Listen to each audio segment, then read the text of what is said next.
तो सिंपल सबसे तरीका है डिवोर्स बाय म्यूचुअल कंसेंट। नमस्कार दोस्तों, मैं एडवोकेट अमित कबीर। आप लोग कैसे हैं? आशा करते हैं कि आप लोग सभी अच्छे होंगे। तो दोस्तों, आज के लीगल वीडियो के सेगमेंट में हम डिवोर्स बाय म्यूचुअल कंसेंट, पारस्परिक सहमति से, पति पत्नी की पारस्परिक सहमति से किस तरीके से डिवोर्स मिलता है, बिल्कुल सबसे इजी तरीका जो है वो हम डिस्कस करेंगे। बहुत ही शॉर्ट प्रोसीडिंग है और सबसे इजी तरीका है। यदि आप अपनी पत्नी को या पति को राज़ी कर लेते हैं, एक दूसरे के साथ आपके रहते नहीं हैं, रहने की इच्छा नहीं है और आपके आपस में लड़ाई झगड़े होते रहते हैं, आपके विचार बिल्कुल मिलते नहीं हैं और एक दूसरे से आप डिवोर्स लेना चाहते हैं, तो सबसे अच्छा तरीका है कि आप दोनों जॉइंट पिटीशन यहाँ पर दाखिल करें कोर्ट में, डिवोर्स बाय म्यूचुअल कंसेंट, और उसके ज़रिए आप यहाँ पर तलाक पा सकते हैं, डिवोर्स हिंदू मैरिज एक्ट के अंतर्गत पा सकते हैं। तो दोस्तों, इसकी प्रोसीडिंग क्या है, तो हम जानेंगे कि म्यूचुअल कंसेंट से डिवोर्स किस तरीके से होता है। तो दोस्तों, सबसे महत्वपूर्ण बात, चाहे डिवोर्स बाय म्यूचुअल कंसेंट हो, चाहे डिवोर्स बाय डिफ़ॉल्ट थ्योरी के आधार पर हो, यहाँ पर सबसे पहली बात है कि 1 वर्ष से, शादी के 1 वर्ष से पहले कोई भी डिवोर्स की पिटीशन यहाँ पर नहीं दाखिल की जा सकती है। डिवोर्स के लिए आप प्रार्थना पत्र कोर्ट में नहीं दे सकते हैं शादी के 1 वर्ष के दौरान।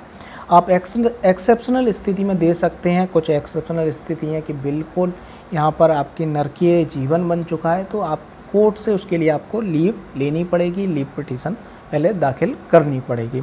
तो दोस्तों, आज हम डिवोर्स बाय म्यूचुअल कंसेंट, तो इसमें भी यही शर्त है कि शादी का सबसे पहले शादी के 1 वर्ष के दौरान आप डिवोर्स की पिटीशन दाखिल नहीं कर सकते हैं। और जो इसमें सबसे महत्वपूर्ण शर्त है कि 1 वर्ष तक पति पत्नी एक दूसरे से अलग रह रहे हों, और दूसरी कंडीशन इसमें है कि दोनों का एक साथ रहना संभव ना हो। तो ये 2 इसमें कंडीशन बताई गई हैं कि 1 साल से वो दोनों अलग रह रहे हों और दोनों का एक साथ यहाँ पर रहना संभव नहीं हो। और क्यों संभव नहीं है वो आप उस पिटीशन में लिखेंगे कि हमारे विचार नहीं मिलते हैं, आपस में लड़ाई झगड़ा होता रहता है, वो आप उसका रीज़न आप पिटीशन में लिखेंगे। तो ये म्यूचुअल कंसेंट में, डिवोर्स में आप एक जॉइंट पिटीशन आप तैयार करते हैं और कोर्ट में मूव करते हैं। और इस पिटीशन में आप ये लिखते हैं कि जो पत्नी है, पति है, एक दूसरे को जो भी बकाया राशि थी, जो भी हमारे बीच में जो शादी के दौरान लेन देन हुआ था, वो सब हमने दे दिया है। और अब पत्नी बाद में कोई भी क्लेम नहीं करेगी। बाद में प्रॉपर्टी पति की प्रॉपर्टी में क्लेम कर दे या पति पत्नी की प्रॉपर्टी में क्लेम कर दे, तो ऐसा क्लेम नहीं करेंगे। ये चीज़ लिखना भी ज़रूरी है, नहीं तो बाद में दिक्कत आएगी। तो ये चीज़ भी आपको पिटीशन में लिखनी है कि अब हमारे बीच में कोई भी लेन देन बाकी नहीं रह गया है।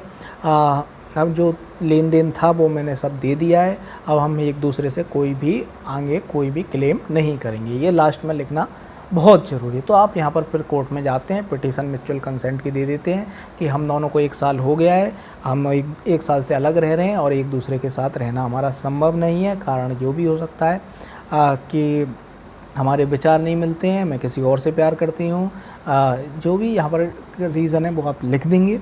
तो फ्रेंड्स, ये आप रीज़न्स जब लिख देंगे तो यहाँ पर कोर्ट आपसे ज़्यादा कुछ नहीं पूछेगी, बस एक ही बात पूछेगी कि आप यहाँ पर म्यूचुअल कंसेंट से डिवोर्स लेना चाहते हैं, क्या कारण है, बस हल्का फुल्का 1-2 क्वेश्चन पूछ लेगी।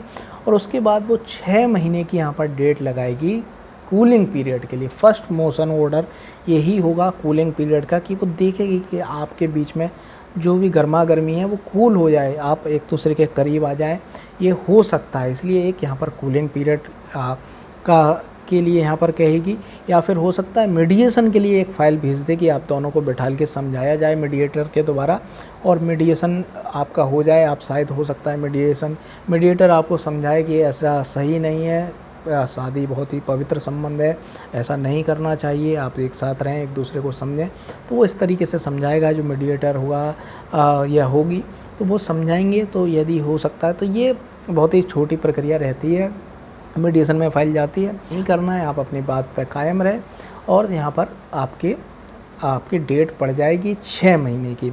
इसके बाद आपकी 6 महीने की डेट पड़ जाएगी और हो सकता है मीडिएशन शुरू में ही करा दिया जाए या 6 महीने के बाद कराया जाए, उसके बाद कराया जाए। तो यहाँ पर मीडिएशन हो जाता है, कूलिंग पीरियड है, उसमें यही देखा जा सकता है कि पति पत्नी एक साथ करीब आ जाते हैं, नहीं आ जाते हैं, उनके साथ एक दूसरे के सेक्सुअल इंटरकोर्स आपसी रहन सहन होता है या नहीं होता है। तो सबसे महत्वपूर्ण बात है सेक्सुअल इंटरकोर्स। अगर हो जाता है उनके बीच में तो यहाँ पर ये जो 6 महीने के बाद जो फाइनल जो ऑर्डर होना था वो यहाँ पर रद्द कर दिया जाएगा, पिटीशन यहाँ पर रद्द कर दी जाएगी। और यदि वो 6 महीने तक वो एक दूसरे से बिल्कुल पास नहीं रहते हैं, बिल्कुल एक दूसरे से संबंध नहीं रखते हैं, कोई सेक्सुअल यहाँ पर इंटरकोर्स उनके बीच में नहीं होता है, तो यहाँ पर 6 महीने के बाद जब दोनों आएंगे, जो डेट पड़ी है 6 महीने की, तो उसके बाद जब आएंगे तो यहाँ पर कोर्ट फाइनल ऑर्डर दे देगी और आपको यहाँ पर जजमेंट तैयार हो जाएगा और डिक्री डिवोर्स की उसके बाद 2-4 दिन में या उसी दिन तैयार हो जाएगी और आपको डिवोर्स इस तरीके से मिल जाएगा। तो सिंपल सबसे तरीका है डिवोर्स बाय म्यूचुअल कंसेंट। तो हो सके तो कोशिश यही करें, आपको यदि डिवोर्स ही लेना है तो म्यूचुअल कंसेंट के आधार पर डिवोर्स लें, क्योंकि यदि जो हमने इससे पहले वीडियो बनाए थे डिफ़ॉल्ट थ्योरी के आधार पर डिवोर्स के लिए कि एक पक्षकार की गलती के आधार पर डिवोर्स मांगते हैं, तो उसमें बहुत लंबा समय खिंचता है, उसमें आप प्रूव करना भी बड़ा मुश्किल होता है। जो ग्राउंड्स हैं, कुछ ग्राउंड्स हैं वो अगर असली हैं तो वो सिद्ध करना आसान होता है, जैसे कि पति का 7 वर्ष तक पता नहीं होना, प्रिज्यूम्ड डेथ कर ली जाए उसकी इस तरीके से, या उसने धर्म परिवर्तन कर लिया, ये रिनंसिएशन ऑफ द वर्ल्ड कर लिया, तो कुछ आधार तो बहुत ही आसान होते हैं सिद्ध करना। लेकिन क्रूअल्टी, एडल्ट्री, डेजर्सन, ये बहुत ही कठिन आधार होते हैं प्रूव करना और इनके आधार पर डिवोर्स लेना। तो कोशिश यही करें म्यूचुअल कंसेंट के आधार पर ही डिवोर्स लेने की कोशिश करें, एक दूसरे के साथ बैठें और समझाएं कि हमारे विचार नहीं मिल रहे हैं, हमें एक दूसरे से डिवोर्स ले लेना चाहिए, इस तरीके से। तो friends, thank you very much. आपको हमारा ये वीडियो कैसा लगा हमें कमेंट बॉक्स में कमेंट करके ज़रूर बताएं और हमारे साथ बने रहें।